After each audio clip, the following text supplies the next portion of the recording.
Have you ever seen someone who failed at so many things and then became a success for the long term?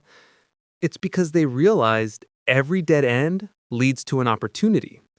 Rejection and obstacles test how much you really want what you are chasing. Here are 10 ways people aligned with what they are born to do think and act. 1. They stopped being their biggest obstacle. Most people live as prisoners of their own minds, tangled in old fears, rehearsed insecurities, and quiet self-sabotage. To stop being your own obstacle is not merely about confidence. It is a psychological awakening. Freud believed that human suffering often emerges when unconscious conflicts remain unresolved, when hidden guilt, fear, or resentment secretly steer our behavior. To overcome the inner saboteur is to bring the unconscious into light. It is to finally see where you are the one pulling the strings of your own limitation. In Jungian terms, this is the first act of individuation, the meeting of the shadow. You begin to see not only what you show the world, but also what you've denied within yourself. The parts you buried for approval, comfort, or safety rise and ask to be integrated. And once seen, they lose their power to control you. You stop mistaking your emotions for truth, your fears for prophecy. The enemy ceases to be the world outside and becomes a pattern within, waiting to be understood. Freedom begins not in triumph over others, but in reconciliation with oneself. You become less reactive, more self-aware, and quietly unstoppable. 2. You can't think your way into a new life. You must act your way into one. There comes a point when reflection becomes avoidance, when thinking becomes a sanctuary that protects you from the discomfort of movement.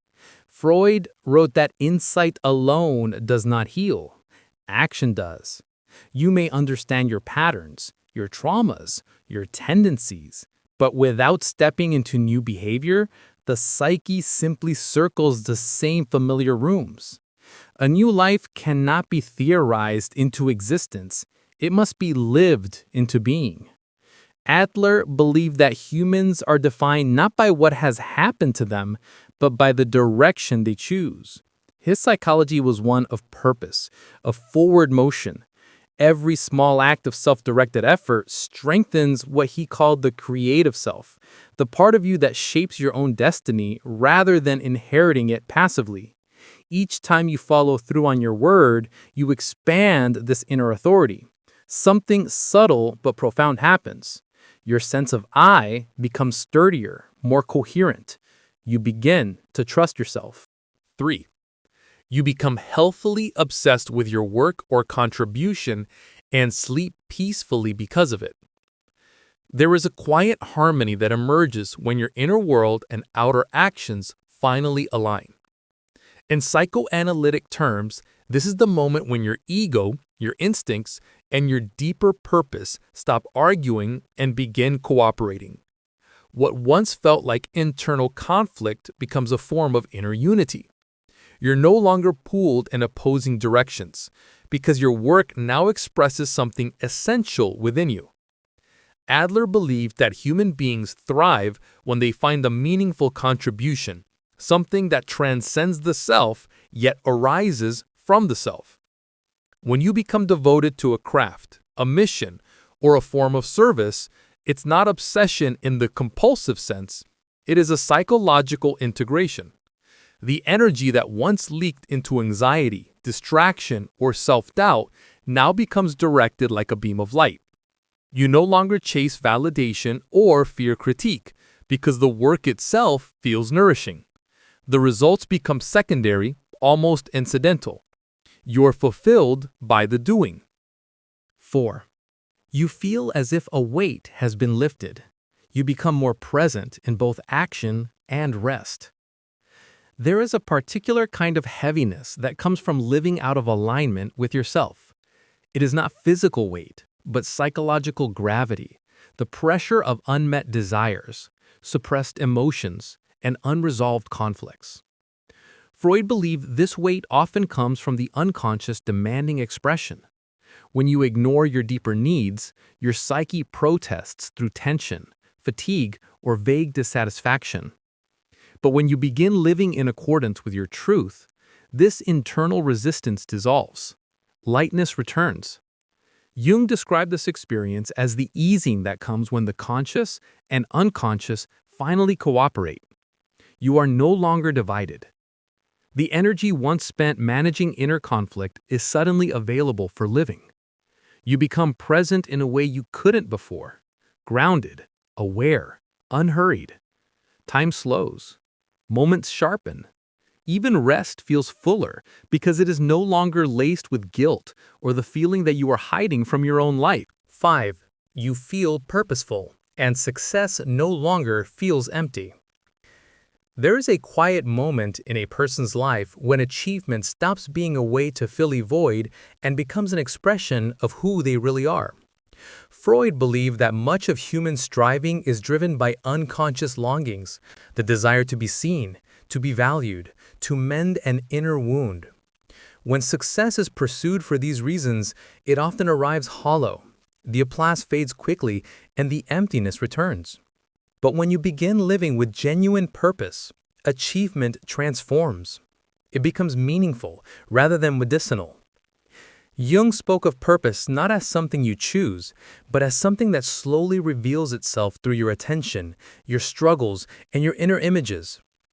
When your actions align with this deeper sense of direction, there is a natural satisfaction that no external reward can imitate. You feel as if you are participating in the unfolding of your own story, rather than performing for the approval of others. 6. You experience minimal anxiety because you enjoy problem solving and remain curious. Anxiety often emerges when life feels unpredictable and the self feels unprepared. Freud saw anxiety as the mind's alarm system, a signal that something inside us is unresolved or uncontrolled. But when you begin to trust your own capacity, the alarm quiets. Fear diminishes not because life becomes easier, but because you become more capable. Jung believed that anxiety shrinks when we turn toward the unknown with curiosity, rather than avoidance. Curiosity is a bridge between fear and growth. It transforms threat into possibility. When you develop a genuine interest in challenges, in understanding them, in working through them, the emotional charge surrounding them dissolves. Problems cease to be enemies and instead become invitations to expand your competence. 7. You don't take things personally. Words no longer derail you, and even criticism strengthens you. There comes a turning point when another person's opinion stops feeling like a verdict on your identity.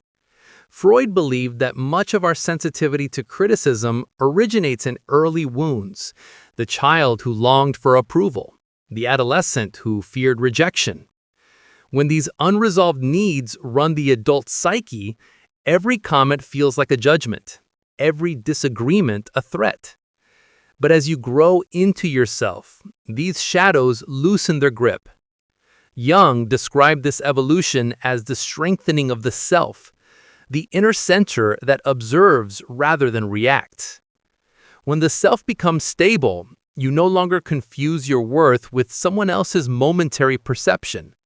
Their words land, but they do not penetrate. The ego still listens, but it no longer trembles. You begin to discern the difference between projection and truth, between criticism that reflects reality and criticism that reflects someone else's pain. 8. You feel more energized than ever. A new inner drive emerges and difficult tasks become manageable. True energy is not merely physical, it is psychological. Freud understood that when the psyche is divided, when our desires conflict with our duties, or when fear battles ambition, a tremendous amount of life force is lost to internal tension. It is exhausting to live at war with oneself.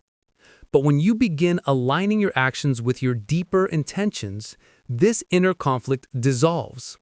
The energy that once leaked into anxiety, rumination, or avoidance becomes available for living.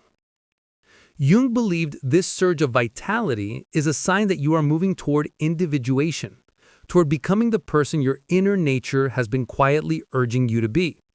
When you follow a path that resonates with your authentic self, your psyche responds with enthusiasm rather than resistance. What once felt like discipline begins to feel like momentum. You are no longer dragging yourself through life. Something inside you is pulling you forward. 9. You are mostly in a good mood, even amid stress or negativity. You no longer let the world drain you. A stable mood is not the product of a perfect life. It is the product of an integrated psyche. Freud believed that much of our emotional turbulence comes from unresolved inner conflicts. Desires we repress, fears we don't face, truths we avoid. When these forces clash beneath the surface, our moods swing unpredictably. But when you begin to understand yourself, when you stop running from your inner world, that chaotic emotional undercurrent calms. You gain access to a steadier internal climate. Jung wrote that emotional stability emerges when the ego is no longer fragile. A fragile ego reacts. A healthy one responds. It knows who it is and does not borrow its worth from external conditions. As this inner structure strengthens, negativity from others loses its ability to infiltrate you. Their impulsive comments, their conflicts, their dramas feel like weather passing across the outside of a home whose walls you have finally reinforced. 10. You finally feel the missing puzzle piece of your life has slotted into place. Worthiness becomes inherent, and you live from being rather than proving. There is a profound shift that occurs when a person stops striving to earn their worth and begins to inhabit it. Freud believed that many of our compulsions, our overachievement, our perfectionism, our fear of failure, arise from old wounds of inadequacy, the lingering belief that something vital is missing within us. When we resolve these unconscious tensions, the psychic pressure lifts. You no longer live as someone trying to complete themselves. You live as someone already whole. You describe this moment as the deep alignment of the psyche, when the ego and the self finally meet in recognition. You feel an inner click, a quiet coherence, as if the scattered pieces of your story have assembled into a pattern that finally makes sense. You no longer chase identity through external accomplishments. Instead, you begin being the person you were always moving toward: steady, purposeful, authentic. Adler believed that true psychological maturity comes when a person chooses their life direction from inner conviction, rather than inferiority or comparison. This is when contribution replaces competition, and self-direction replaces self-doubt. You act not to prove something, but to express something. In this state, work becomes an extension of your essence, rather than the measure of it. Your frequency rises because your actions, thoughts, and intentions finally resonate. You live from the inside outward. You embody the energy of the person you want to become, and the external world gradually reflects that inner transformation. You stop performing. You start existing. You stop grasping. You start creating. And for the first time, you feel the quiet, unmistakable truth. You are already enough. And now your life can be built not from deficiency, but from depth.